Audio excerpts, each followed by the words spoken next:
Hi viewers, আজকে চলে আসলাম আর একটা নতুন ভিডিও নিয়ে। কিভাবে বাড়ির আঙ্গিনায় সবজি চাষ করে পরিবারের চাহিদা মেটানো যায়। এই যে দেখতে পাচ্ছেন বেগুনের গাছ, যেটাকে দেশি ভাষায় কাটা বেগুন বলে পরিচিত, যেটা সারা বছরই সাধারণত চাষাবাদ করা যায়।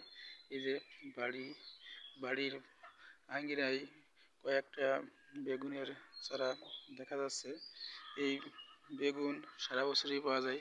এই যে দেখেন কত সুন্দর ফল ধরে আছে।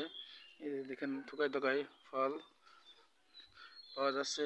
এই জায়গা প্রত্যেকটা এরকম যদি বাড়ির আঙ্গিনায় চার পাঁচ থেকে 4 থেকে 5টি গাছ থাকে, তাহলে কিন্তু এই ফল থেকে পরিবারের চাহিদা মেটানো সম্ভব হয় এবং এর জন্য তেমন কোনো খরচ লাগে না এবং এ থেকে মুক্ত সবজি উৎপাদন করা সম্ভব। দেখেন, যদি আমরা বসত বাড়ির আঙ্গিনায় প্রতি জমিতে এরকম 2-1টি বেগুনের গাছ রাখি, তাহলে কিন্তু আমরা পরিবারের চাহিদা মেটাতে পারব। এটা সম্পূর্ণভাবে জৈবিক পদ্ধতিতে চাষাবাদ করা হয়, যা বাজারের থেকে যে কীটনাশক যুক্ত সবজি পাওয়া যায়, তার থেকে এটা খুবই উপকারী।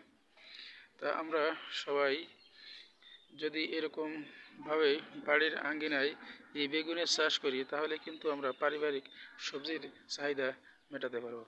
তবে যদি কারোর এই ভিডিওটি ভালো লাগে, তবে আমার এই চ্যানেলটি অবশ্যই সাবস্ক্রাইব করবেন।